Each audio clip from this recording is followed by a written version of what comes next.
The carriage rattled along the narrow country road, its iron-rimmed wheels striking sparks against the loose stones. Lanterns swayed at the front, casting long, restless shadows across the trees that lined the path. Inside, the Whitmore sisters sat in silence. Evelyn's hand gripped Miriam's tightly, while Dr. Julian Harrow sat across from them, his satchel resting on his knees. The satchel contained the stone disc, the artifact that had begun everything, the dark relic marked with ancient symbols that mirrored the glowing circle around Miriam's neck. Its presence seemed to thrum in the air, as though alive. "Where are we going?" Evelyn finally asked, her voice hushed. "The old ferry crossing," Dr. Harrow replied. "It's secluded. The river is deep there. According to your aunt's notes, the water strengthens the connection. It is the only place the ritual can be done safely." "Safely," Evelyn repeated, her eyes narrowing. "There's nothing safe about this." "No," Dr. Harrow admitted. "But it is safer than letting the doorway tear itself open uncontrolled. If we manage this ritual correctly, the entity will come through, experience, and then retreat. If we fail—" He did not finish the thought. Miriam closed her eyes, leaning her head against the carriage wall. The glow at her throat pulsed rhythmically, as though in response to the approaching midnight. Evelyn watched her sister with a mix of fear and determination. She had never seen Miriam so fragile, yet beneath that fragility lay a strange composure, as if Miriam had accepted her role in something none of them truly understood. The horses slowed, their hooves striking the wooden planks of the abandoned ferry crossing. Dr. Harrow leaned forward. "We are here." The night air was sharp with the smell of river water and damp earth. A thin mist curled over the surface of the water, reflecting the pale light of the moon. The old ferry house stood nearby, its timbers sagging, windows blackened with age. "Wait with the carriage," Dr. Harrow instructed the driver. "If we do not return within the hour, ride back to Ashford Hall and inform Mr. Whitmore that his daughters are with me." The driver nodded, crossing himself quickly. Before retreating into the shadows, Dr. Harrow led the sisters down a narrow path through the oaks until they reached the riverbank. The water stretched dark and endless before them, its surface broken only by the slow drift of reeds. Miriam's hand clutched the scarf she had brought, though she no longer bothered to wear it. The glow from her throat had grown too strong, pulsing like a heartbeat beneath her skin. Evelyn could see it, even through the folds of fabric. "What must we do?" Miriam asked quietly. Dr. Harrow knelt by the river's edge, setting the satchel on a flat stone. From it, he withdrew the dark disc, a vial of liquid, and a folded slip of parchment covered in Celeste's handwriting. "You will step into the river until the mark is submerged," he instructed. "I will hold the disc and speak the words your aunt transcribed." "Evelyn," he looked up at her sharply, "you must stay back. Do not interfere, no matter what you see." Evelyn bristled. "She is my sister. I will not stand idle if she is in danger." "If you interfere," Harrow warned, "you may do worse than harm her. You may open the doorway wider. You could doom us all." Silence followed. At last, Evelyn nodded stiffly. "Then I will stand back, but I will not look away." Miriam removed her cloak, the night air biting against her bare arms. She stepped into the river, the cold water swirling around her skirts. With each step, the glow on her neck grew brighter, reflecting off the rippling surface. When the water reached her waist, she paused and tilted her head back. Dr. Harrow raised the disc and began to speak. The words were strange, harsh, and flowing at once, unlike any language Evelyn had ever heard. The sounds seemed to vibrate in the air, stirring the mist, making the surface of the river shudder. The glow around Miriam's throat pulsed faster. The symbols began to shift, twisting and rearranging as though alive. She gasped, her body trembling as the water around her churned violently. Evelyn's fists clenched at her sides. She longed to rush forward, to pull her sister from the water, but Harrow's warning echoed in her mind. One misstep could unleash something far worse. The air above the river shimmered like heat rising from stone. A shape seemed to form within it, not solid, not human, but geometric. Angles and curves folding into one another, patterns too complex for the eye to follow. Then Miriam screamed. Her head snapped back, her eyes wide as the symbols lifted from her skin and floated before her face. They spun rapidly, glowing brighter and brighter until the night was lit by their green fire. Evelyn staggered backward, shielding her eyes. Dr. Harrow's voice grew louder, more urgent, his words clashing against the roar of the water. The shimmering above the river split wide, A void appeared, a darkness deeper than the night, filled with faint lights that were not stars. The spinning cymbals shot upward into the void, and then silence. Evelyn opened her eyes just in time to hear her sister speak, but the voice that emerged from Miriam's lips was not her own. "I am here." The sound vibrated in Evelyn's bones, bypassing her ears entirely. The entity had come. It moved Miriam's body with unsettling grace, her joints bending too smoothly, her gestures too precise. Her eyes glowed with green fire, surveying the world with curiosity. "This form," it said, its tone heavy and layered, limited, but interesting. Evelyn forced herself to stand her ground. "She is not a form. She is my sister." The entity tilted Miriam's head, as though studying Evelyn more closely. "Another, similar, yet different. Blood echoes. 3 from 1. It reached out, Miriam's hand brushing Evelyn's cheek with cold, wet fingers. "You are not afraid." "Curious, yes. Protective." "Why?" "Because she is still in there," Evelyn answered, her voice steady despite her fear. "She is not yours to keep." The entity seemed to consider this. Its gaze drifted toward the sky. 17 minutes, Dr. Harrow called, glancing at his pocket watch. "When the alignment ends, you must withdraw." "Withdraw?" the entity repeated. "Yes," agreed. But there was something in its voice that made Evelyn's skin crawl. For hunger lingered there, a hunger that did not sound willing to let go. Afternoon sunlight streamed through the tall windows of Ashford Hall, scattering across polished floors and catching on the gilded frames of oil portraits. For generations, those paintings had watched the Whitmore family rise to prominence. But that day, in late September of 1903, the house seemed less like a monument to success and more like a stage preparing for a play, an elaborate performance in which every detail had to be perfect. The Harvest Gala would bring all of Dun County's most powerful names to Ashford Hall, politicians, landowners, merchants, every guest expecting to be dazzled. Richard Whitmore would settle for nothing less than perfection. Upstairs, the triplets prepared for the hours ahead. Clara oversaw lists and schedules. Evelyn practiced her charm before a mirror, and Miriam sat quietly by her window with a book she wasn't reading. Though her sisters kept busy with trivial concerns, Miriam's thoughts wandered to what awaited her that evening at 3 o'clock sharp. The photographer arrived. He was a stout man with a carefully trimmed beard and spectacles that slid down his nose as he examined his heavy camera. Assistants carried in velvet curtains, tripods, and boxes of plates. The family was summoned to the grand hall. Clara smoothed her skirts, Evelyn adjusted her hair, and Miriam hesitated. Agatha's voice cut through the silence. "Darling, remove the scarf. We want the photograph to reflect the three of you as one. No exceptions." Miriam's hands trembled as she reached for the knot at her neck. Slowly, the silk came loose. The scarf slipped away, revealing the faint dark line that circled her throat like a necklace dot. Evelyn inhaled sharply. Clara's eyes widened, though she recovered quickly. The photographer's smile faltered for the briefest second before he replaced it with professional calm. Agatha noticed too. Her own smile tightened, her hand briefly pressing to Miriam's shoulder. "Chin high, my dear. If we hold your head, just so, no one will notice." But people did notice. Perhaps not the photographer, who kept his mouth shut, but her sisters saw, and they could not forget. Later, in the quiet of her room, Evelyn cornered Miriam. "Why won't you tell us the truth?" she asked, her voice low but urgent.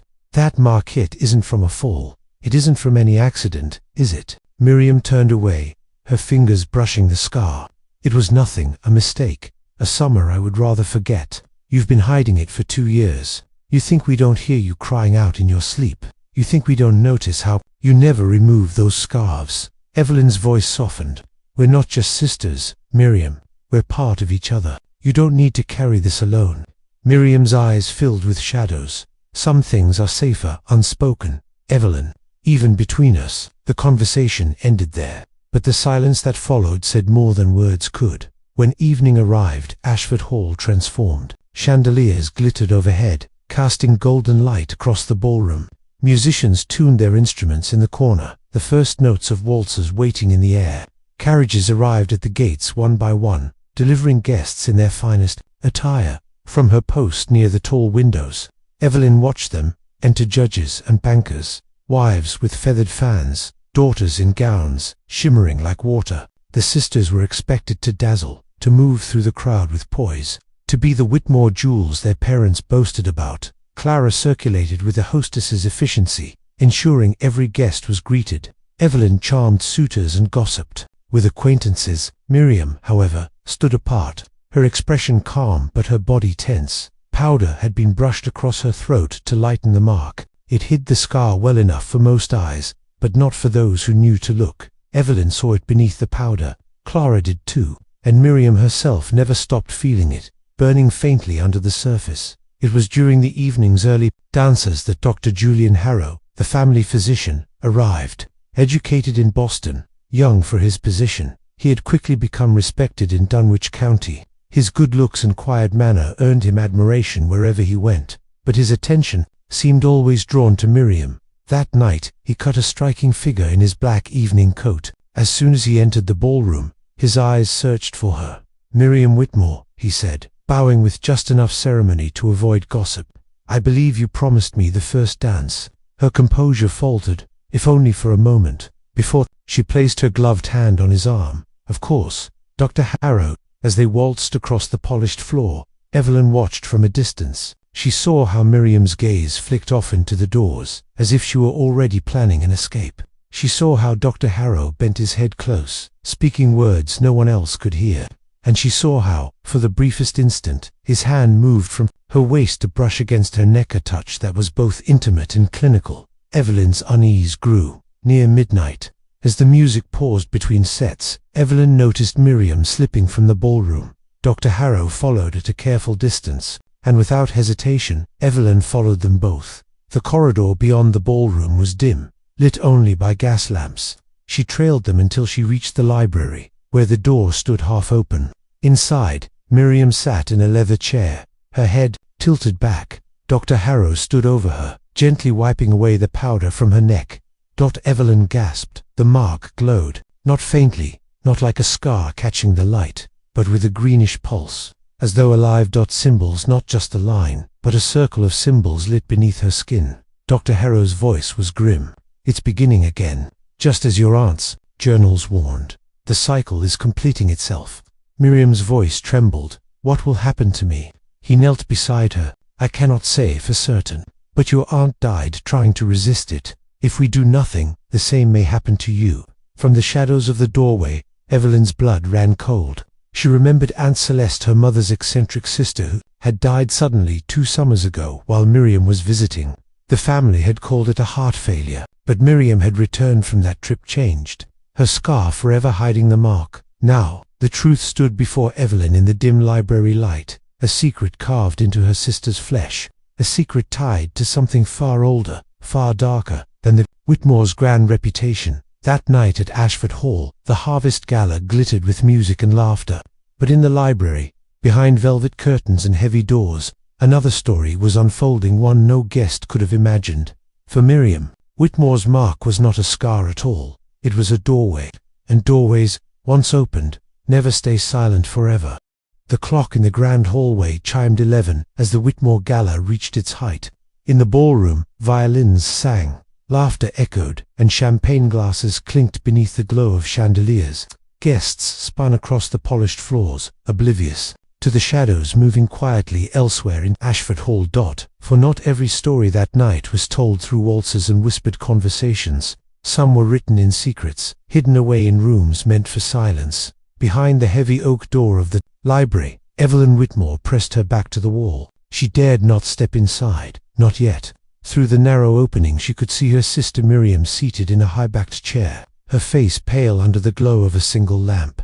Dr. Julian Harrow leaned close, his hands steady as he dabbed at Miriam's neck with a white cloth. The powder their mother had applied earlier was gone. What it revealed froze Evelyn's breath. It was no scar. A perfect circle of symbols glowed faintly beneath Miriam's skin, encircling her throat like a collar carved from light. Strange markings pulsed in rhythm, dimming and brightening, as though breathing with a life of their own. "This is no longer dormant," Dr. Harrow murmured, his voice firm but tinged with unease. "The alignment has begun. Your aunt's writing spoke of this 2 years from the first marking. The cycle would reach its peak." Miriam's hands gripped the arms of the chair. Her voice was steady, but her eyes betrayed fear. "And when it peaks, What happens to me then? Dr. Harrow knelt beside her. Your aunt tried to resist. You found her, Miriam. You know how that ended. A tremor passed through Miriam's body at the memory. Her Aunt Celeste, lying cold in her riverside home 2 summers ago. The family had whispered of weak hearts and old age, but Miriam had seen more, something inhuman in the way her aunt's eyes had frozen open, something hollow in the way her body had collapsed. No, Miriam whispered. I will not die like her. You won't, Dr. Harrow said firmly, but we must act tonight, before midnight. Evelyn's hand, pressed against the wood of the door, trembled. She wanted to rush in, to demand answers, to shield her sister from whatever curse had been written into her flesh. But something in Dr. Harrow's tone stopped her. He was not harming Miriam, he was guiding her, protecting her, and that terrified Evelyn even more. When she finally stepped into the room, the two turned in alarm. Miriam's hand flew to her neck, but the glow was impossible to hide. Evelyn, she gasped, as though betrayed. Her younger sister stood tall, her voice calm, though her heart thundered. You both owe me the truth. Now. Dr. Harrow rose slowly, his eyes meeting Evelyn's without flinching. Miss Whitmore, I assure you I mean your sister no harm. Quite the opposite. She carries something dangerous, and if we fail to manage it, the entire county could suffer. Dangerous. Evelyn's gaze snapped back to Miriam. What has happened to you? Miriam's lips parted, hesitation trembling in her voice. But then, like a dam breaking, words poured out. It began that summer I stayed with Aunt Celeste. She confessed. She kept a collection of artifacts from her travels, strange books, carved stones, fragments of civilizations long gone. One evening, I found a small disc hidden in her attic. Dark stone, carved with symbols I didn't recognize. The moment I touched it, it burned. When I looked in the mirror later, the marks were on me. This circle. She touched her throat, lightly, her eyes glistening. Aunt Celeste knew immediately. Miriam continued. She told me it was a doorway, a connection to something that lives not in our world, but between the stars. She tried to transfer it to herself, to take it away from me. But it was too late. It had already chosen its vessel. Her voice cracked, and when she tried to resist it, it consumed her. Evelyn staggered back, her hand gripping the bookshelf. Behind her, the Whitmores had always been a family of pride and reputation, not of ancient curses. Yet here it was, glowing in her sister's flesh. What does it want? Evelyn whispered. Dr. Harrow answered. Not want. Experience. According to Celeste's journals, these beings pass through our world for brief moments. When the stars align, they use a host to feel, to see, to exist here. Then they withdraw. But without proper protection, the host can be destroyed in the process. Just as your aunt was. Miriam nodded. The alignment is tonight, at midnight, and the river near this house creates the exact conditions the journals described. Evelyn's breath caught. You're telling me we must invite this thing, let it through. Dr. Harrow's expression darkened. We don't have a choice. The mark is already opening. If we refuse the ritual, the doorway will tear itself wider. And if that happens, what enters may not leave. The entire county could be in danger. The silence that followed was heavy, broken only by the faint ticking of the clock in the corner. Evelyn stepped closer to Miriam, lowering her voice. Why didn't you tell us? Why carry this alone? Tears welled in Miriam's eyes. Because I was ashamed. Because I thought if I ignored it, it would fade. And because I feared you would never look at me the same way again. Evelyn reached for her sister's hand, gripping it tightly. We are triplets. Miriam, whatever happens to you, happens to me. To Clara, we were born together. We faced this together. Miriam squeezed her hand, her eyes shining with gratitude and sorrow all at once. Dr. Harrow cleared his throat, pulling his pocket watch from his coat. It is already 11:30. If you intend to help, you must come with us now. The disc is at my home, prepared for this moment. We need it for the ritual. And Clara, Evelyn asked, and our parents, what will they think when we vanish? I've arranged a distraction, Dr. Harrow said grimly. Another physician will create a minor incident in the ballroom. A fainting spell, nothing more, enough to divert attention while we leave. As if on cue, a muffled commotion rose from down the hall, voices calling out, a woman's startled cry. Dr. Harrow slipped his watch back into his pocket with a nod. That will be Mrs. Holloway's fainting spell. We must go. Miriam rose, her scarf forgotten on the chair. the glowing circle at her throat too bright to hide. Evelyn stepped beside her, looping her arm through her sister's. "If you go," Evelyn whispered, "then I go too. I will not let you face this alone." Dr. Harrow's gaze was steady. "Very well, but no, the ritual is dangerous. One misstep, and none of us may return." Evelyn swallowed her fear and lifted her chin. "Then I suppose we should step carefully." Together, they moved quickly through the dim corridors of Ashford Hall, slipping out through the conservatory door that led into the gardens. The sounds of laughter and music drifted faintly from the ballroom behind them. To the guests, the gala continued in dazzling splendor. But for the Whitmore sisters, the night had shifted. The path ahead would not be gilded with chandeliers or polished floors. It would lead into shadows, toward the river, toward the unknown, waiting beyond the veil of midnight. And with every step, the glow on Miriam's throat pulsed brighter, as though eager for what was to come. The carriage rattled along the narrow country road, its iron-rimmed wheels striking sparks against the loose stones. Lanterns swayed at the front, casting long, restless shadows across the trees that lined the path.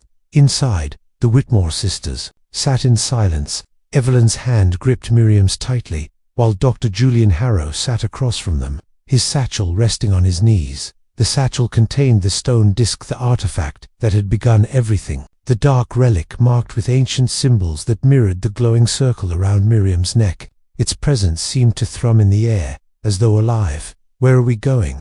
Evelyn finally asked, her voice hushed. "The old fairy crossing," Dr. Harrow replied. "It's secluded. The river is deep there. According to your aunt's notes, the water strengthens the connection. It is the only place the ritual can be done safely." "Safely," Evelyn repeated, her eyes narrowing. "There's nothing safe about this." "No," Dr. Harrow admitted, "but it is safer than letting the doorway tear itself open uncontrolled. If we manage this ritual correctly, the entity will come through, experience, and then retreat. If we fail—" He did not finish the thought. Miriam closed her eyes, leaning her head against the carriage wall. The glow at her throat pulsed rhythmically, as though in response to the approaching midnight. Evelyn watched her sister with a mix of fear and determination. She had never seen Miriam so fragile, yet beneath that fragility lay a strange composure, as if Miriam had accepted her role in something none of them truly understood. The horses slowed, their hooves striking the wooden planks of the abandoned ferry crossing. Dr. Harrow leaned forward. "We are here." The night air was sharp with the smell of river water and damp earth. A thin mist curled over the surface of the water, reflecting the pale light of the moon. The old ferry house stood nearby, its timbers sagging, windows blackened with age. "Wait with the carriage," Dr. Harrow instructed the driver. "If we do not return within the hour, ride back to Ashford Hall and inform Mr. Whitmore that his daughters are with me." The driver nodded, crossing himself quickly before retreating into the shadows. Dr. Harrow led the sisters down a narrow path through the oaks until they reached the riverbank. The water stretched dark and endless before them, its surface broken only by the slow drift of reeds. Miriam's hand clutched the scarf she had brought, though she no longer bothered to wear it. The glow from her throat had grown too strong, pulsing like a heartbeat beneath her skin. Evelyn could see it, even through the folds of fabric. "What must we do?" Miriam asked quietly. Dr. Harrow knelt by the river's edge, setting the satchel on a flat stone. From it, he withdrew the dark disc, a vial of liquid, and a folded slip of parchment covered in Celeste's handwriting. "You will step into the river until the mark is submerged," he instructed. "I will hold the disc and speak the words your aunt transcribed." "Evelyn," he looked up at her sharply, "you must stay back. Do not interfere, no matter what you see." Evelyn bristled. "She is my sister. I will not stand idle if she is in danger." "If you interfere," Harrow warned, "you may do worse than harm her. You may open the doorway wider. You could doom us all." Silence followed. At last, Evelyn nodded stiffly. "Then I will stand back, but I will not look away." Miriam removed her cloak, the night air biting against her bare arms. She stepped into the river, the cold water swirling around her skirts. With each step, the glow on her neck grew brighter, reflecting off the rippling surface. When the water reached her waist, she paused and tilted her head back. Dr. Harrow raised the disc and began to speak. The words were strange, harsh, and flowing at once. Unlike any language Evelyn had ever heard, the sounds seemed to vibrate in the air, stirring the mist, making the surface of the river shudder. The glow around Miriam's throat pulsed faster. The symbols began to shift, twisting and rearranging as though alive. She gasped, her body trembling as the water around her churned violently. Evelyn's fists clenched at her sides. She longed to rush forward, to pull her sister from the water, but Harrow's warning echoed in her mind. One misstep could unleash something far worse. The air above the river shimmered like heat rising from stone. A shape seemed to form within it, not solid, not human, but geometric. Angles and curves folding into one another, patterns too complex for the eye to follow. Then Miriam screamed. Her head snapped back, her eyes wide as the symbols lifted from her skin and floated before her face. They spun rapidly, glowing brighter and brighter until the night was lit by their green fire. Evelyn staggered backward, shielding her eyes. Dr. Harrow's voice grew louder, more urgent, his words clashing against the roar of the water. The shimmering above the river split wide. A void appeared, a darkness deeper than the night, filled with faint lights that were not stars. The spinning symbols shot upward into the void, and then silence. Evelyn opened her eyes just in time to hear her sister speak, but the voice that emerged from Miriam's lips was not her own. "I am here." The sound vibrated in Evelyn's bones, bypassing her ears entirely. The entity had come. It moved Miriam's body with unsettling grace, her joints bending too smoothly, her gestures too precise. Her eyes glowed with green fire, surveying the world with curiosity. "This form," it said, its tone heavy and layered, limited, but interesting. Evelyn forced herself to stand her ground. "She is not a form. She is my sister." The entity tilted Miriam's head, as though studying Evelyn more closely. "Another, similar, yet different. Blood echoes. 3 from 1. It reached out, Miriam's hand brushing Evelyn's cheek with cold, wet fingers. "You are not afraid." "Curious, yes. Protective." "Why?" "Because she is still in there," Evelyn answered, her voice steady despite her fear. "She is not yours to keep." The entity seemed to consider this. Its gaze drifted toward the sky. 17 minutes, Dr. Harrow called, glancing at his pocket watch. "When the alignment ends, you must withdraw." "Withdraw?" the entity repeated. "Yes," agreed. But there was something in its voice that made Evelyn's skin crawl. For hunger lingered there, a hunger that did not sound willing to let go. The night deepened along the riverbank, and the mist thickened as though the world itself held its breath. Miriam Whitmore stood half submerged in the dark water, yet it was not Miriam who looked out through her glowing eyes. The entity moved, her like a puppet, every gesture fluid but unnervingly wrong, as if a human form could not quite contain what stirred inside it. Dr. Julian Harrow's voice cut through the silence, sharp with authority. "The agreement stands. Experience, then withdraw. That is the pact." The entity tilted Miriam's head, her green-lit eyes narrowing in a semblance of amusement. "Agreements, temporary, changeable. This vessel stronger than expected. 3 from 1. The bond of blood offers stability." It took a step toward the shore, water dripping from Miriam's gown as her body glided unnaturally. Evelyn stiffened, her heart pounding, but she held her ground. "You will not keep her," she said, her voice steady though her knees trembled. "When the stars move, you will go back." The entity's lips curved into something like a smile, though it held no warmth. "You were bold, protective, an echo who would fight for her twin flame." "Interesting." Its gaze shifted toward Dr. Harrow. "And you, physician, you know what I am. You understand the doorway." "I understand enough to command you," Dr. Harrow said, raising the dark stone disc. The carvings on its surface had begun to glow in answer to the symbols on Miriam's throat. "This is your tether. Obey the terms, or you will be banished." In pain, the entity hissed, a guttural sound that shook the trees along the riverbank. For a moment, the air shimmered with violent energy, and Evelyn thought the ground might split beneath their feet. But then the hiss faded into a low hum, and the unnatural smile returned. 17 minutes, now 16, it said, its voice layered with tones not meant for human ears. "We will see if your control lasts." The entity walked Miriam's body to the shoreline. Its movements were almost graceful, but two precise joints bending with unnatural sharpness, each step too smooth to be human. Evelyn's breath caught as it stopped before her. "You," it said, raising Miriam's hand to brush the edge of Evelyn's jaw. "Another vessel, another doorway. If chosen, would you offer yourself in her place?" Evelyn swallowed hard. Never. I will not trade my sister's life. The entity's eyes glowed brighter, as though amused. Courage, defiance, so unlike the other one, the elder. She would bow to duty, even if it cost the vessel's soul. It knew of Clara. Somehow, impossibly, it sensed the sister who was not present. Evelyn's skin prickled with dread. Dr. Harrow stepped forward, his tone clipped. Enough. Withdraw when the time comes, or I will force it.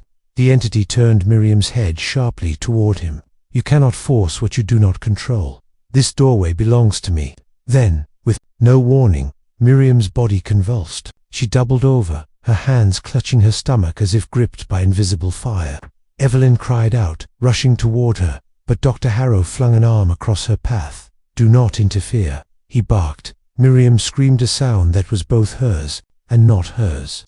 It vibrated through the bones, rattling the very air. When her head snapped back again, her eyes were blazing, the green fire burning hotter than before. Now, the entity said through her trembling lips, now I could stay. The doorway does not close if I refuse. This vessel holds me. This bond sustains me. The water behind Miriam churned violently, as if stirred by an unseen force. The void above the river flickered, pulsing with light and darkness. Dr. Harrow's jaw clenched. He reached into his satchel and drew out a small glass vial filled with dark liquid. If you resist the pact, he warned, I will use this. The sedative will silence her body. Without a conscious vessel, you will be trapped in a cage of flesh until the next cycle. Do you wish that fate? For the first time, the entity hesitated. The glow in Miriam's eyes flickered. You would condemn your vessel to sleep without return. It said slowly, almost thoughtfully, cruel for a healer. I would protect her, Harrow replied, even from you. The standoff stretched in silence. Evelyn's pulse hammered as she clutched the edges of her cloak. She wanted to scream at both of them, at the doctor for gambling with Miriam's life, at the entity for daring to claim her sister's body as its own. Instead, she stepped forward, her voice low but steady. If you ever cared for what you've experienced through our laughter, our home, our family, then you will honor the pact. You will not turn her into a prison. The entity's burning eyes studied her. For a moment, the world seemed to tilt, as if Evelyn stood balanced on a knife's edge between two realms. Then the smile returned. Very well. This cycle ends when the stars move. I will withdraw, but the doorway remains. 2 years, and I will return. The void above the river began to shimmer again, drawing itself closed. Miriam's body convulsed once more, collapsing onto the wet grass at the riverbank. The glowing symbols detached from her skin, spinning upward like fireflies before vanishing. Into the darkness above, the silence that followed was absolute. Evelyn rushed to her sister's side, cradling Miriam's trembling body. Her eyes fluttered open, no longer glowing but deeply human brown, terrified, exhausted. Evelyn, she whispered, is it gone? Evelyn brushed damp hair from her face. For now, but it will come again. Dr. Harrow crouched beside them, checking Miriam's pulse. She lives, that is all that matters tonight. But you must understand the mark remains. This is not the end, it is only the beginning. Evelyn held her sister close, staring into the mist that clung to the river. For the first time, she realized how small they were, 3 sisters bound by birth, yet standing against something older than humanity itself, and somewhere beyond the stars. The entity waited 2 years, until it returned, and when it did, they would need to be ready. When the carriage finally rumbled back into the courtyard of Ashford Hall, the clock above the stables had just struck 1. The gala was ending. Guests drifted toward their carriages, their laughter softened by the weight of too much wine, and the lateness of the hour. Inside the ballroom, musicians were packing away their instruments, and servants carried trays of half-empty glasses toward the kitchens. No one noticed the Whitmore sisters slip in through the side conservatory. Their gowns were damp, their shoes mud-stained, but in the confusion of departure, their condition drew no eyes. Richard and Agatha Whitmore remained occupied at the door, bidding their guests good night with rehearsed warmth. For Evelyn, every step through the grand hall felt heavy. She clutched Miriam's arm, steadying her as though the girl might collapse at any moment. Miriam moved slowly, her skin pale, her eyes shadowed by exhaustion.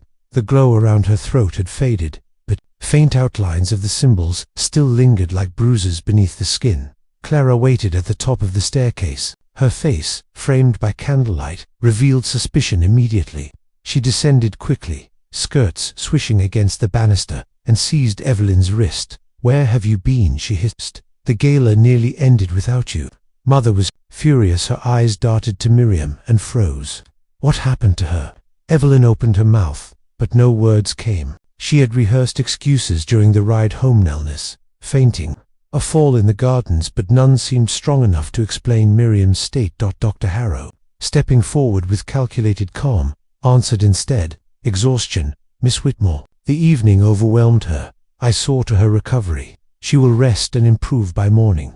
Clara's gaze hardened, flicking between the doctor and her sisters. She did not believe him, but with servants bustling nearby, she said nothing further. "Then, take her upstairs," she said coolly, "and see that Mother does not find her in this condition." In Miriam's chamber, Evelyn helped her sister into bed. The girl lay against the pillows, her breathing shallow but steady. A damp cloth cooled her forehead. Clara stood at the foot of the bed, arms crossed. Her expression was sharp as glass. "You're hiding something. I can feel it." Evelyn straightened. "Not now, Clara. She needs rest." But Clara did not move. "I watched you slip away during the gala. I saw Harrow follow. And now Miriam returns looking as though she's been dragged through the river itself." Her eyes narrowed. "Tell me what happened." For a long moment, Evelyn was silent. She thought of the glowing symbols, of the entity's voice, of the void above the river. The truth sat heavy on her tongue, but to speak it aloud felt dangerous, as if naming it might invite it back sooner. "It's nothing you need to worry about," Evelyn said at last. "Trust me, Clara, please." Clara's jaw tightened. She turned toward the door, her words cold. "Secrets divide, sisters, Evelyn. Remember that." When she was gone, Evelyn sank into the chair beside Miriam's bed. The house had fallen quiet, but her mind roared with questions. Sleep came only in fragments that night. Evelyn dozed briefly in the chair, waking often to check on Miriam. At one point, she thought she saw the faintest glow rise again at her sister's throat. But when she leaned closer, it had vanished. Dawn came grey and restless. Rain pattered against the windows. Miriam stirred weakly, whispering for water. Evelyn held the glass to her lips. "You're safe," she murmured, though the words felt like lies. By mid-morning, Clara returned. Her suspicion had not softened overnight. She stood stiffly, watching Miriam sip broth brought by the maid. "When Mother asks," Clara said, "what excuse shall we give? She will demand answers." Dr. Harrow arrived soon after. His manner was brisk, clinical, as he checked Miriam's pulse and peered at the faint markings on her neck. Evelyn noticed the way Clara's eyes followed him with cool judgment, as though measuring every word. "She is stable," Harrow concluded, "but weak. She must not attend social gatherings for several weeks. I'll prepare tonics to strengthen her system." Clara's brow arched. "How convenient that you always have the answer." Harrow ignored the remark. He packed his satchel and leaned close to Evelyn. "I must speak with you privately." In the library. The library was dim, curtains still drawn against the rain. The scent of old paper and smoke clung to the air. Harrow shut the door behind them and lowered his voice. "She survived the alignment," he said, "but the mark will not fade. In 2 years, the doorway will open again." Evelyn's stomach clenched. He told the entity it would withdraw. It did for now, Harrow admitted, but it was testing the limits of the pact. Next time, it may not leave so easily. We must prepare before then. "How?" Evelyn asked. "What can we possibly do?" Harrow opened his satchel and removed Celeste's parchment. Symbols filled the page, accompanied by notes written in her neat, precise hand. Celeste studied this for years. She believed there was a way to strengthen the vessel rituals that might shield the host from damage, perhaps even sever the connection entirely. She never completed her research, but I intend to. Evelyn studied the parchment. The symbols seemed to writhe, faintly in the candlelight, as though alive. "And if you fail?" Harrow's eyes met hers. "Then Miriam will not survive the next cycle." By afternoon, the storm broke. Sunlight streamed weakly through the clouds, casting a grey glow across the halls. Servants bustled with their usual chores, but the Whitmore household carried an undercurrent of unease. Miriam remained in bed. Evelyn moved between her chamber and the library, weighed down by secrets. Clara watched them both with hawk-like suspicion. That evening, as the family gathered for dinner, Agatha finally noticed Miriam is unwell," she remarked, her fork pausing over her plate, pale as parchment. "Julian, is she gravely ill?" Dr. Harrow, seated across the table, spoke smoothly, not gravely. "She is exhausted, nothing more." Richard grunted, uninterested, but Agatha's sharp eyes lingered. "Our daughters are our pride, Julian. I expect her recovered before the winter ball. Do not disappoint me." "Yes," Madame Harrow said evenly. Evelyn's appetite withered. Across the table, Clara's expression was unreadable, though her gaze kept sliding toward Evelyn with quiet accusation. That night, when the household had gone to bed, Evelyn stood by the window of her chamber. The grounds lay hushed beneath a veil of moonlight. Somewhere beyond the trees, the river flowed, dark and endless. Her mind replayed the entity's words. 2 years, and I will return." 2 years felt both distant and unbearably close. How could they live under such a shadow, waiting for the inevitable? A floorboard creaked behind her. Evelyn turned to find Clara in the doorway, a candle in hand. "You're keeping something from me," Clara said softly, almost sadly. "I saw the mark, Evelyn. I saw it glow. Do you think me blind?" Evelyn's chest tightened. She opened her mouth, then closed it again. Clara stepped into the room, setting the candle on the table. "Secrets divide sisters," she repeated. "If you continue to hide this from me, you will regret it." The flame flickered, casting their faces in fragile light. Evelyn stared at her twin, torn between the promise she had made to Miriam and the rising weight of Clara's suspicion. Outside, the wind stirred through the oaks, carrying with it the faint sound of rushing water. The river never truly slept, and neither, it seemed, would the truth. The rain had passed, but the Whitmore estate did not shine the way it usually did after a storm. The oaks around Ashford Hall dripped steadily, their branches heavy with water, and the gravel paths were lined with puddles that reflected the grey sky. Inside, the atmosphere was no brighter. The grand house that had once felt untouchable now seemed filled with hidden currents, each hallway carrying whispers Evelyn longed to silence. But it was Clara who moved through those halls with sharpened eyes, collecting fragments of truth where she could. She had always been the most pragmatic of the sisters, where Miriam had been gentle and Evelyn fierce. Clara was calculating. She had grown up watching their parents' ruthless climb through society, and she had learned the power of perception. To Clara, appearances were weapons armor that could shield or strike, depending on how they were used. That was why she could not forgive Evelyn for shutting her out. From the moment Miriam had returned from the gala pale and trembling, Clara had known something was terribly wrong. She had seen the faint glow at her sister's throat when candlelight brushed against her skin. She had heard Evelyn's excuses, spoken too quickly, too nervously, and she had watched Dr. Harrow slip through the house with a secrecy that betrayed far more than medical concern. Secrets divided sisters. Clara would not stand for it. 2 mornings after the gala, Clara began her quiet investigation. She started in Miriam's room, pretending concern. While Evelyn carried a tray of broth to the bedside, Clara's eyes swept the nightstand, the folded scarves, the discarded ribbons. One scarf had faint green stains along the hem. Clara picked it up, holding it to the light. The marks shimmered faintly before fading. She said nothing, simply folded it again and slipped it beneath her sleeve. That afternoon, when Evelyn left the chamber briefly, Clara sat by Miriam's side. "Miriam," she said gently, brushing hair from her sister's forehead, "what happened that night? Tell me the truth." Miriam's eyes flickered open, hazy with fever. "I can't," she whispered. Evelyn promised. "Promised what?" Clara pressed, but Miriam only shook her head, her lips sealed by loyalty and fear. Frustration burned in Clara's chest. She loved her sisters, but she hated the thought of being left outside the circle. If there was a danger here, she would know it. That evening, Clara slipped into the library. She had seen Harrow and Evelyn disappear inside together too often.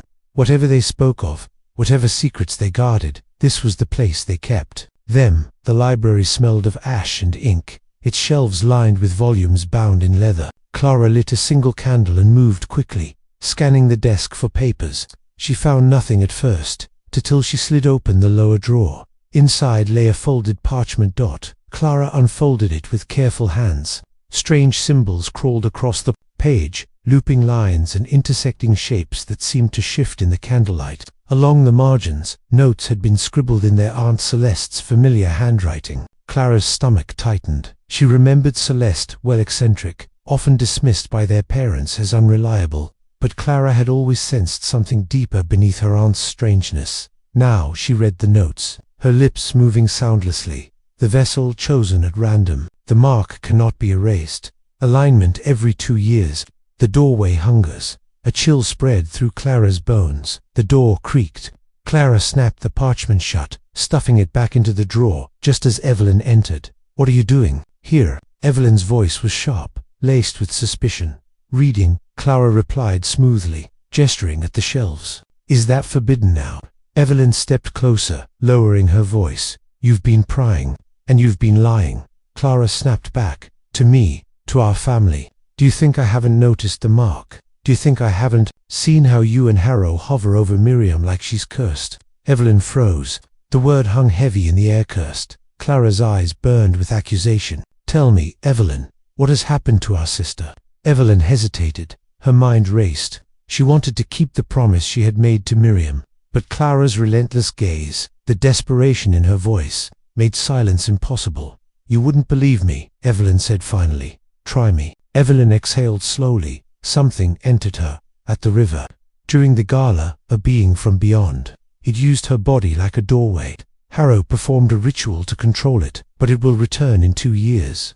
That mark on her throat is the proof. Clara's face paled, though she fought to keep it composed. "You expect me to believe this? Spirits, curses, rituals." "Evelyn, listen to yourself. It's the truth," Evelyn insisted. "You saw the glow. You've read some journals. You know it's real." For a long moment, Clara was silent. Then she turned toward the shelves, gripping the edge tightly. "If what you say is true, then Miriam is in danger. We all are." Evelyn nodded grimly. "That's why we must protect her. That's why we kept it secret." Clara's gaze hardened as she turned back. "Secrets are dangerous, Evelyn. If mother or father discover this, they'll do anything to silence it. You know how they value reputation above all else. They would rather bury Miriam than let this truth stain our name." The weight of her words settled like lead between them. Later, that night, Clara stood at her own window, staring out into the moonlit gardens. She held the stained scarf in her hands, tracing the faint green shimmer with her fingers. Evelyn's words echoed in her mind. 2 years. The entity will return. Clara was not a woman who believed in fate. She believed in preparation, in strategy, in controlling appearances. If the entity truly intended to return, then she would not stand idle. She would find a way to turn this curse into strength, or to cut it from their lives before it consumed them all. Her resolve hardened. Miriam might be fragile, Evelyn might be reckless, but Clara would not falter. If there were secrets in Celeste's writings, Clara would uncover them, and if there were ways to sever the doorway forever, she would use them even if it meant going against her sisters. For in her heart, Clara knew the truth. Survival often required sacrifice, and she had already begun to wonder which sacrifice the Whitmores would have to make. Ashford Hall stood proud against the late autumn sky, but inside its walls, the Whitmore family carried a secret that gnawed at the seams of their polished image. Miriam remained confined to her chamber, her strength slow to return. Evelyn lingered by her side most days, watching over her like a sentinel. But Clara's mind churned with questions, her curiosity no longer restrained by loyalty. If Evelyn was right, their Aunt Celeste had been the key to everything. Her journals, her travels, her strange habits, they were not the nonsense their parents dismissed. They were warnings, pieces of knowledge scattered like breadcrumbs. Clara intended to gather them, and she would do it without Evelyn's permission. 2 days after the confrontation in the library, Clara slipped into the attic where Celeste's belongings had been stored after her death. Dust coated the trunks and chests, the air heavy with the scent of cedar and thyme. A single lantern illuminated the space, its glow casting long shadows across the rafters. Clara opened the first trunk. Inside lay scarves, letters, pressed flowers, ordinary things, but beneath them she found a leather-bound book. Its pages were brittle, ink faded but legible. The handwriting was Celeste's. Clara sat cross-legged on the floor and began to read. The words chilled her. The vessel is marked not by choice, but by chance. Yet the bond of blood strengthens the doorway. Triplets are rare, and their echoes make the vessel more resilient. The entity will seek not only one, but all 3. Clara's pulse quickened. All 3 dots. She flipped to another page, her breath catching at a sketch and image of 3 women standing together, their throats circled by the same symbols that glowed on Miriam's skin. Beneath the sketch, Celeste had written, "The sisters are mirrors. To harm one is to harm all. To protect one is to protect all. But the entity craves balance. It will test their bond." Clara closed the book, her hands trembling. She thought of Miriam's frailty. She thought of Evelyn's loyalty. And she thought of herself, always calculating, always stepping outside their circle.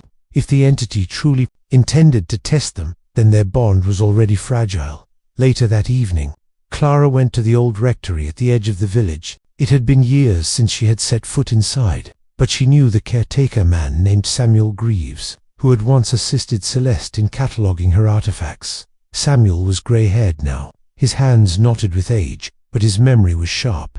"You look just like her," he said, squinting as Clara stepped into the lamplit room. "Your aunt, same eyes, same stubbornness. What brings you here, Miss Whitmore?" Clara hesitated, then pulled the leather book from her cloak. "I found this in her belongings. I need to understand what she was studying, what it means." Samuel's gaze darkened. He took the book, flipping through the pages with slow, deliberate care. "Ah, so it has begun again. What has Clara pressed?" He looked up, his voice grave. "The mark, the doorway. Your aunt believed it was a curse passed through bloodlines. She thought she could break it, but she failed." Clara's throat tightened. "Then it's real, not madness, not imagination. Real," Samuel confirmed, "and dangerous. Celeste came to me once, the summer before her death. She said the next vessel would not be her, but another. She spoke of 3 sisters, bound by one birth. I thought her delirious. Now I see she was not." Clara's heart pounded. "If it's true, then Miriam is not the only one in danger. We all are." Samuel closed the book gently. "Then you must decide, will you run from it, or face it? Because the doorway will not close on its own, and the entity will not rest until it has taken what it desires." When Clara returned to Ashford Hall, the house was quiet. Miriam slept upstairs. Evelyn lingered in the corridor, pacing like a restless spirit. Clara avoided her and went straight to her chamber. She spread the book open across her desk, studying the sketches, the notes, the strange diagrams. Her mind worked quickly, piecing together fragments. One passage in particular caught her eye. "The vessel grows weaker with each alignment, but strength may be borrowed from the mirrors. A ritual of 3 could bind the entity, though at great cost. A ritual of 3. Clara sat back, staring at the words. If Celeste was right, the entity might be defeated, but only if all 3 sisters stood together. The thought filled Clara with equal parts dread and determination. That would Evelyn agree? Certainly. Would Miriam have the strength? Perhaps. But Clara herself, she had never seen herself as sacrificial. She had always chosen survival, even at the expense of others. Yet if survival now depended on unity, she might have no choice. The following morning, Clara confronted Evelyn in the library. "I know about Celeste's research," she said flatly. "I know the entity doesn't just threaten Miriam, it threatens all of us." Evelyn's face paled. "How did you—" "I went through her things," Clara interrupted. "I spoke to Samuel Greaves. You should have told me, Evelyn. We're in this together, whether you like it or not." Evelyn's shoulders sagged.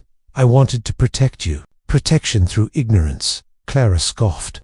"That never works. Miriam is marked, but the rest of us are not safe either. The book makes it clear. The entity will test us all. It will look for cracks in our bond. And right now, our bond is weaker than ever." Evelyn's silence was answer enough. Clara leaned closer, her voice sharp. "We need to prepare. We have 2 years before it returns. If Celeste failed, then we must succeed, whatever it takes." Evelyn's jaw tightened. "And if the ritual demands a cost?" Clara's eyes glinted. "Then we decide which cost is worth paying." That night, Miriam awoke from uneasy dreams. She sat up in bed, clutching her throat. For a moment, she thought she saw the symbols glowing faintly beneath her skin again, pulsing like hidden embers. She whispered into the darkness, her voice shaking, "Please, don't come back." But in the silence that followed, a whisper rose. In her mind, not her own, but a voice layered and heavy. 2 years and sooner, if I wish it." Miriam buried her face in her hands, the truth settling into her bones. The entity had never truly left. Winter crept slowly over Dunwich County. Frost glazed the fields, and the oaks around Ashford Hall shed their last brittle leaves. Inside, the Whitmore household lived behind drawn curtains, projecting an image of elegance while concealing the turmoil within. To outsiders, the sisters were ornaments of grace, but behind closed doors, cracks spread wider each passing day. Miriam Whitmore had not fully recovered. Though her body seemed stronger, her spirit carried a shadow that no tonic could banish. At night, she tossed and turned, whispering to voices no one else could hear. By morning, faint circles of fatigue lingered under her eyes. Evelyn watched helplessly, while Clara studied her with the cold gaze of someone already calculating outcomes. For Miriam was not merely ill, she was haunted. The first sign came one icy evening in January. Evelyn sat at Miriam's bedside, mending a torn scarf. Miriam had dozed lightly, her breath shallow, but suddenly her body stiffened. Her eyes snapped open, glowing faintly green in the candlelight dot. Evelyn gasped, dropping the needle. Miriam, but the voice that answered was not her sister's. "You called me curious." I listened. I lingered. The words echoed inside Evelyn's skull more than in her ears. She froze, staring as Miriam's lips moved with unnatural precision. "Miriam, fight it," Evelyn begged. "Send it away." Her sister's mouth curved into a strange half-smile. Why would she? "I offer strength. I offer freedom. In me, she will never be weak again." And then, as suddenly as it began, the glow vanished. Miriam gasped, clutching her throat. Her own voice returned, broken and terrified. "Evelyn, was it me? Did I speak?" Evelyn gathered her close. "It wasn't you, but it's still here." From that night onward, the entity's presence threaded through Miriam's days. Sometimes it was only whisper-soft murmurs curling at the edge of her thoughts, urging her to act, to question, to defy. Other times it pressed heavier, tugging at her movements as though testing the limits of control. Clara noticed.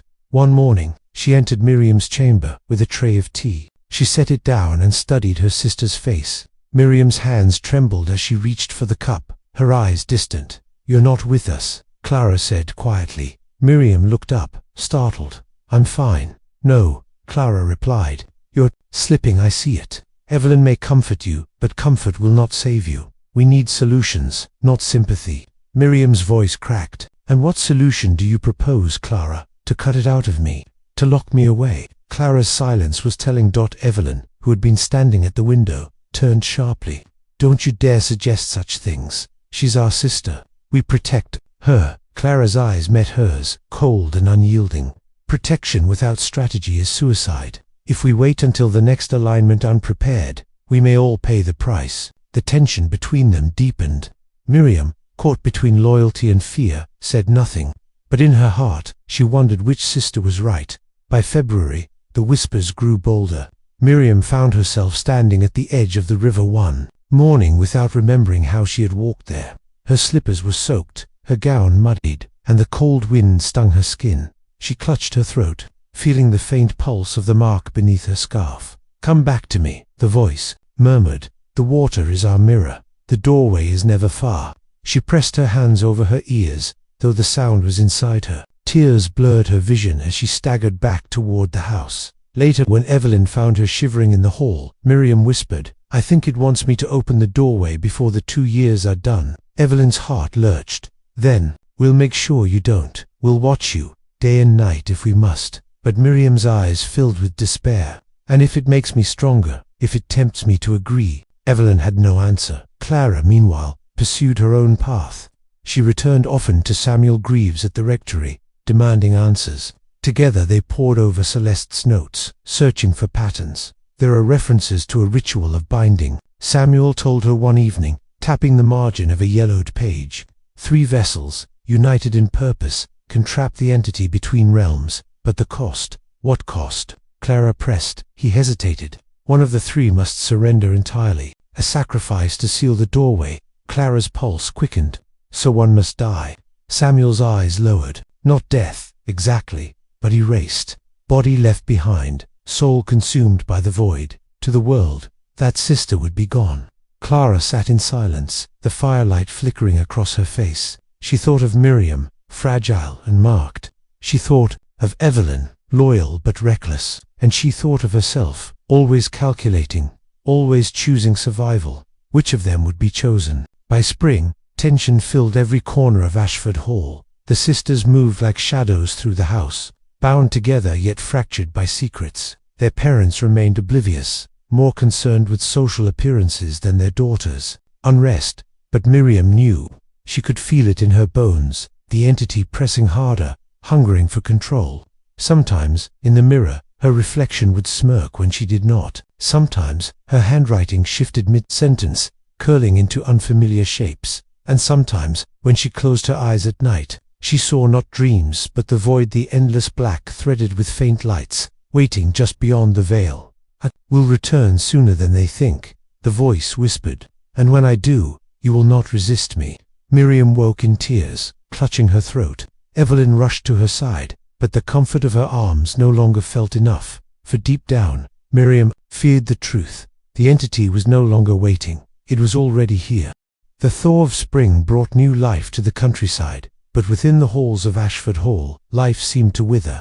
Miriam Whitmore no longer looked like the vibrant young woman who once charmed guests at the family's gatherings. Her skin grew pale, her eyes shadowed, her body trembling with strange fits that even Dr. Harrow could not soothe. At first, they thought it was illness. Servants whispered of fever, of weakness, of nerves. But Evelyn and Clara knew better. They had seen the glow beneath Miriam's skin, the way her reflection shifted, the way her voice sometimes carried tones that did not belong to her. The entity was no longer content with whispers. It was testing the body, testing the boundaries. One morning in May, the first true incident occurred. Miriam had joined her sisters in the breakfast room, attempting to appear normal. The sun streamed through the windows, and Agatha Whitmore prattled about the upcoming spring ball. But halfway through the meal, Miriam froze.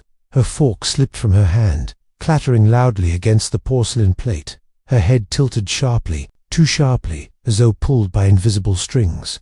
Then her lips curved into a slow, unnatural smile. "This food is meaningless," the voice murmured through her. "This house is meaningless. All of it dust." Richard Whitmore slammed his hand against the table. "Enough of this nonsense. Miriam, control yourself." But Miriam's eyes glowed faintly green, and when she spoke again, the words were not hers. "You will all be dust." Agatha gasped, crossing herself. Servants shrieked and rushed from the room. Evelyn darted to Miriam's side, gripping her shoulders. "Fight it, Miriam. Push it back." For a moment, the glow flared brighter, and Miriam's body convulsed. Then, with a strangled cry, she collapsed into Evelyn's arms. Silence filled the breakfast room, broken only by Agatha's trembling voice. What is wrong with her?" Neither Evelyn nor Clara dared answer. From that day forward, the Whitmores could no longer hide the truth. Rumors spread through the household. Servants whispered of possession, of demons, of curses. Agatha ordered Miriam confined to her chamber, forbidding her from appearing at social events until her nerves were cured.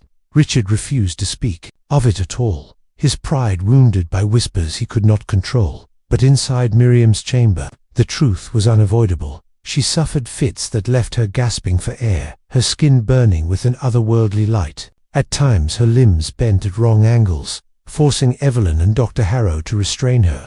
At other times she wept uncontrollably, begging the voice to leave her. And then there were the moments of eerie calm, when she would sit upright, eyes glowing, and speak in riddles that chilled her sisters to the bone. "The doorway widens. Your blood binds us. One will remain, the others erased." Evelyn prayed silently in those moments, gripping Miriam's hand as though her touch alone could anchor her. Clara, however, grew more resolute. Each manifestation convinced her further that only decisive action could save them. By early summer, Clara's patience had thinned 2 threads. She confronted Dr. Harrow in the library, her voice sharp with fury. "You promised the entity would withdraw," she hissed. "You said we had 2 years. Harrow looked older than his 30 years. His eyes shadowed from sleepless nights. "It should have withdrawn. Something is different. The bond of the triplets. It must be holding the doorway open longer than expected." "Then close it," Clara demanded. "Find a way." Harrow's jaw tightened. "The only way is the ritual of 3. All of you, together." "But you've read the notes. You know the cost." Clara's hands trembled, though she forced her voice to remain steady. "If it means survival, then one of us must pay." I won't let the entire family fall because we were too afraid to sacrifice." Harrow stared at her for a long moment. "Would you make that choice yourself? Or would you place it upon your sisters?" Clara said nothing. Her silence was answer enough. Meanwhile, Miriam's bond with the entity grew stronger. She began to hear it even when she was awake, its voice weaving through her thoughts like a constant companion. Sometimes it coaxed her gently, promising strength and freedom.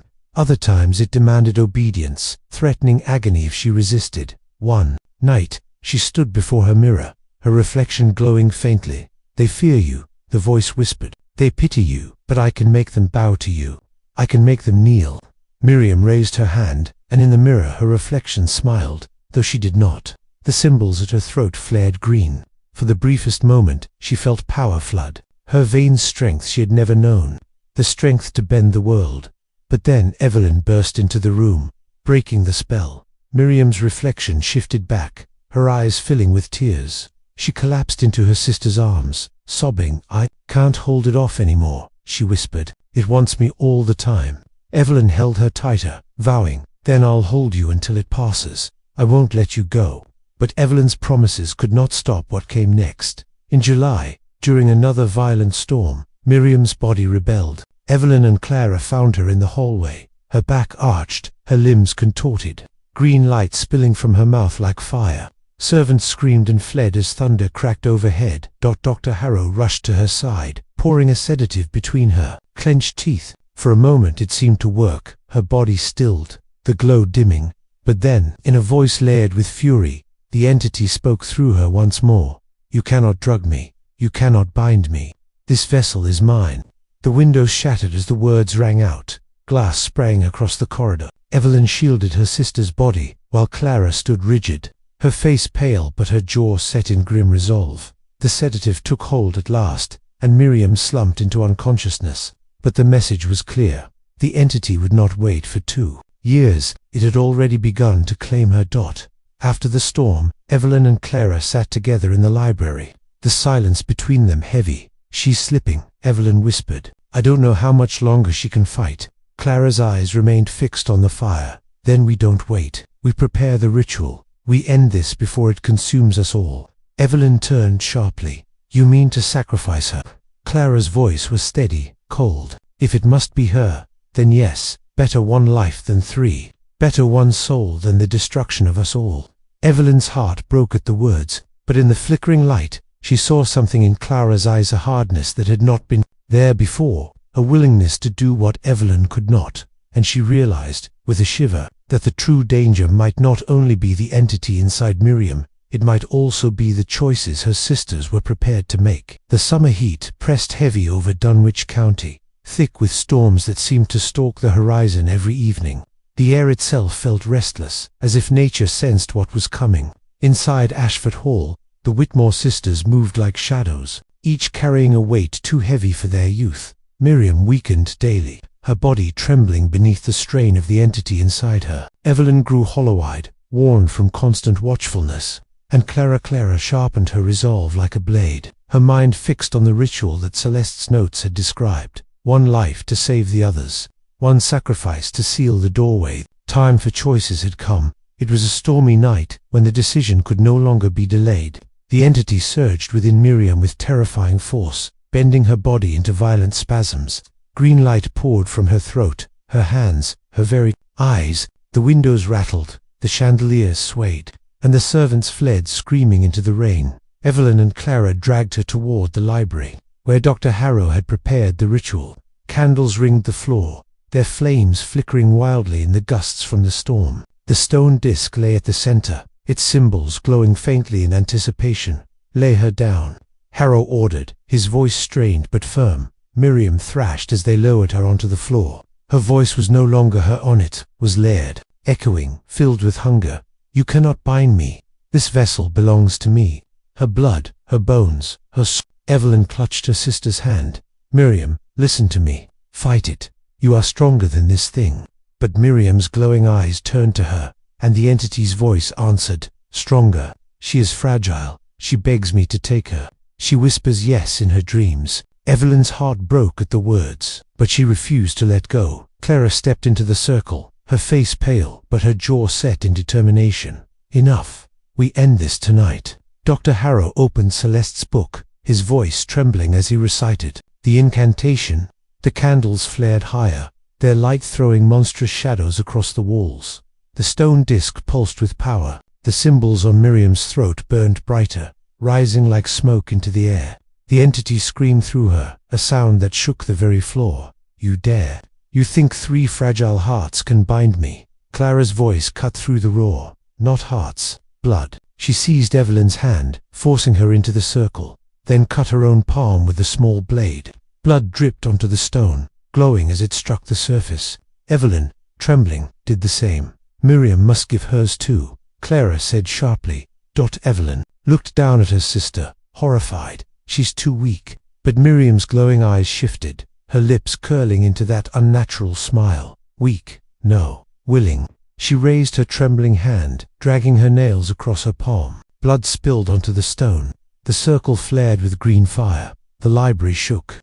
Books toppled from shelves. Glass shattered in the windows. Thunder boomed overhead. The void tore open above them, darker than the storm outside, filled with faint shifting lights. The entity rose within Miriam, screaming with fury. You would bind me. You would cage me in the flesh of one. Then choose. One must remain. One must be erased. Evelyn and Clara froze.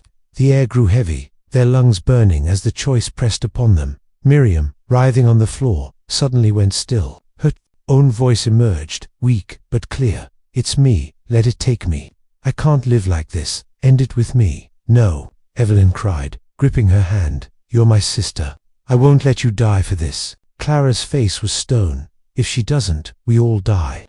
You know it, Evelyn. This is the only way. The entity laughed through Miriam's mouth, the sound rattling the walls. Yes, let her choose.